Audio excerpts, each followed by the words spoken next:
చూశారు కదా unboxing video. కరెక్ట్గా ఉమెన్స్ డే రోజే అది డెలివరీ అయింది. కానీ ఇది ఏది ప్లాన్ చేసింది కాదండి.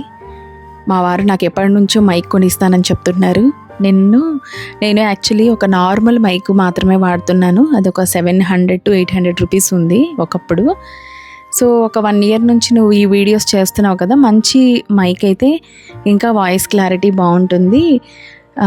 బాగుంటుందని చెప్పి ఆయనే బుక్ చేసి, నాకు తెలియదు ఈరోజే వచ్చింది. కానీ ఆయన కూడా ఏదో ఉమెన్స్ డేకి గిఫ్ట్గా ఇద్దామని ప్లాన్ చేయలేదు.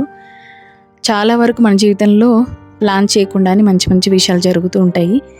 సో అవి ఎలా ఉన్నా సరే, అటు హ్యాపీ విషయాలైనా సాడ్ విషయాలైనా ఎటువంటి విషయాలైనా నేను నార్మల్గానే తీసుకుంటాను.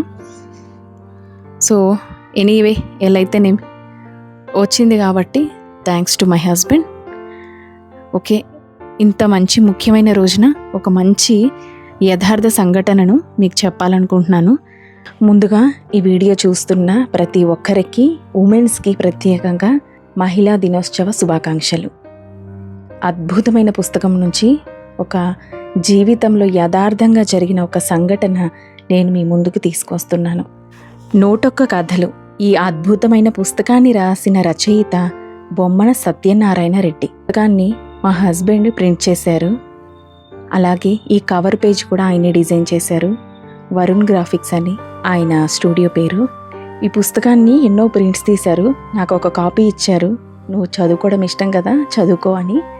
అందులో ఫస్ట్ పేజీ చదివాను. చాలా సంతోషంగా అనిపించింది. ఈ 101 కథలు అనే ఈ పుస్తకం రచించిన బొమ్మన సత్యనారాయణ రెడ్డి గారికి ఎన్నో వేల కోట్ల కృతజ్ఞతలు. ఈ పుస్తకం అంతులేని ఆత్మవిశ్వాసం పెంపొందించుతుంది. జీవితంలో సవాళ్లను ఎదుర్కోవడం నేర్పుతుంది. సంకల్ప శక్తి, శ్రమతో విజయాన్ని సాధించడం ఎలాగో తెలియజేస్తుంది. పరస్పర సహకారం, మానవత విలువలు నేర్పుతుంది. ఈ కథలు చిన్న చిన్న కథలుగానే ఉన్నాయండి, కానీ ఎంతో జ్ఞానంతో రూపొందించినవి. అసలు ఈ పుస్తకం తెరవగానే ఏమైందో తెలుసా? ఫస్ట్ పేజీలో ఉన్న ఫస్ట్ కథ, 101 కథల్లో మొదటి కథ మహిళల గురించి రాశారు. అంటే ఈయన ఇస్తున్న గౌరవం, వారి మీద ఉన్న ప్రేమ, అభిమానం ఎంతో అనన్యమైనదని నాకు బాగా అర్థమైంది. ఖచ్చితంగా ప్రతి ఒక్క మహిళ వినవలసిన కథ. ఈ కథను స్టార్ట్ చేస్తున్నాను, అందరూ శ్రద్ధగా వినండి. ఒకరోజు ఓ మహిళ వీసా అప్లికేషన్ కోసం వీసా కార్యాలయానికి వెళ్ళింది. ఆమె తన కాగితాలను సమర్పించగానే అక్కడ అధికారి దరఖాస్తు ఫారం నింపుతూ, మీ వృత్తి ఏమిటి అని ప్రశ్నించాడు. ఆమె ప్రశాంతంగా నవ్వుతూ, నేను ఒక తల్లిని అని బదిలిచ్చింది. అధికారి కాస్త అయోమయంగా, ఇక్కడ తల్లి అనే ఆప్షన్ లేదు, మీ వృత్తి ఏమిటి అని మరొక్కసారి అడిగాడు. దానికి ఆమె మరింత ఆత్మవిశ్వాసంతో, నేను ఒక రీసెర్చ్ స్కాలర్ని, నా పరిశోధన కుటుంబం పాలన, పిల్లల పోషణ, అభివృద్ధి అనే అంశంపై జరుగుతోంది అని చెప్పింది. అధికారి మరింత ఆశ్చర్యపోతూ, మీరు ఈ రీసెర్చ్ ఎక్కడ చేస్తుంటారు అని ప్రశ్నించాడు. మా ఇంట్లోనే అంటూ ఆ తల్లి సమాధానం ఇచ్చింది.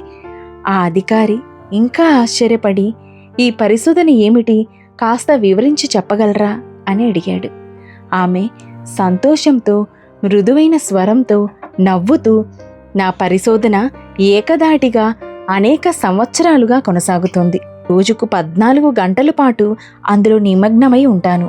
అయినా ఇంకా పూర్తవడం లేదు. నా పరిశోధనకు అత్యుత్తమ మార్గదర్శిగా మా అమ్మ, సూపర్వైజర్లుగా మా అమ్మమ్మ, మా తాతయ్య ఉన్నారు. నా శాశ్వత సలహాదారుడుగా నా భర్త, ఎగ్జామినర్లుగా మా అత్తయ్య, మామయ్య ఉన్నారు. ఎక్స్టర్నల్ ఎగ్జామినర్లుగా మరియు వాలంటీర్లుగా మా ఆడపడుచులు సహకరిస్తున్నారు. ఇప్పటికే నా పరిశోధనలో 2 ముఖ్యమైన ఆర్టికల్స్ ప్రచురించాను. ఒకటి అమ్మాయి మరియు ఒక అబ్బాయి. నా కృషికి ప్రత్యక్ష సాక్ష్యాలు వారు అంటూ ముగించింది. ఆమె మాటలు విన్న అధికారికి ఆనందంతో కళ్ళల్లో నీళ్లు తిరిగాయి. కృతజ్ఞత నిండిన హృదయంతో, మీరు చెప్పిన ఈ మాటలు నా మనస్సును తట్టిలేపాయి. ఒక తల్లికి ఇంత అద్భుతమైన నిర్వచనం ఇస్తారని ఊహించలేదు. ఈ పవిత్రమైన భావనను ప్రపంచానికి తెలియజేయడానికి నా వంతు కృషి చేస్తాను అంటూ తల వంచి అభివందనం చేశారు. మాతృదేవో భవ. విన్నారు కదా ఎంత అద్భుతమైన ఈ యథార్థ సంఘటన. ప్రతి ఒక్క మహిళ ఇంతే ధైర్యంతో, ఇంట్లో ఉన్న ఆడవారైనా, ఉద్యోగం చేస్తున్న ఆడవారైనా, ఎవరైనా ఆత్మవిశ్వాసంతో బదులు ఇచ్చిన రోజు మనం వెనక్కి తిరిగి చూడాల్సిన అవసరం లేదు. మన బలమే మన ధైర్యం. మరొక్కసారి అందరికీ మహిళా దినోత్సవ శుభాకాంక్షలు. శ్రీమాత్రే నమః.